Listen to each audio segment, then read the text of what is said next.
pag-aaral. Hindi ho ito ang edukasyon na nararapat sa mga scholar ng bayan. Naniniwala ba kayo doon na kasama? Kaya mahalaga at makatarungan ang ating pagkilos sa harap ng pagtitipid, pananakot at pagtitigna na tayo ay manahimik. Isa lang ho ang sagot. Walang mali sa aktivismo. Walang mali sa aktivismo. Mga kasama, isigaw natin. Walang mali sa aktivismo. Walang mali sa aktivismo. Ang mali ay ang pumikit habang ninanakawan ang kinabukasan. Ang mali ay ang manahimik habang inaapi ang sambayanan. Paulit-ulit na hong natutunayan ng mga kabataan ang lumabas, tumindig at lumabas. Ito ho ang unang pagkakataon na sama-sama tayo tumindig sa loob at palabas ng ating pamantasan. Ito ang unang beses na ang boses ng mga Rizaliano ay sabay-sabay na maririnig. Hindi para magreklamo, hindi para manindigan, hindi para sa sarili, kundi para sa kapwa, hindi para sa kabuluhan, kundi para sa kinabukasan. Napagbate sa ating lahat, tayo ho ang kabanata ng kasaysayan ng ating pamantasan. Ang walkout na ito ay sigaw ng henerasyong pagod, ngunit hindi susuko. Henerasyong marunong manindigan at henerasyong hindi matatakot panagutin ang dapat managot. Muli mga kasama, scholar ng bayan!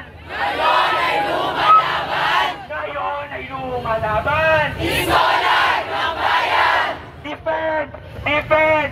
Defend ang freedom! Defend! Defend! Defend ang freedom! Ayun lamang ho, maraming salamat.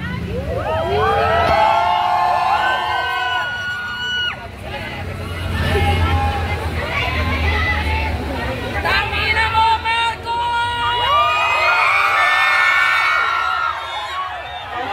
Natin ang isang leader estudyante mula sa College of Education, isang boses, speaker, silipot na tayo sa kabilang liga.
mga ganyan.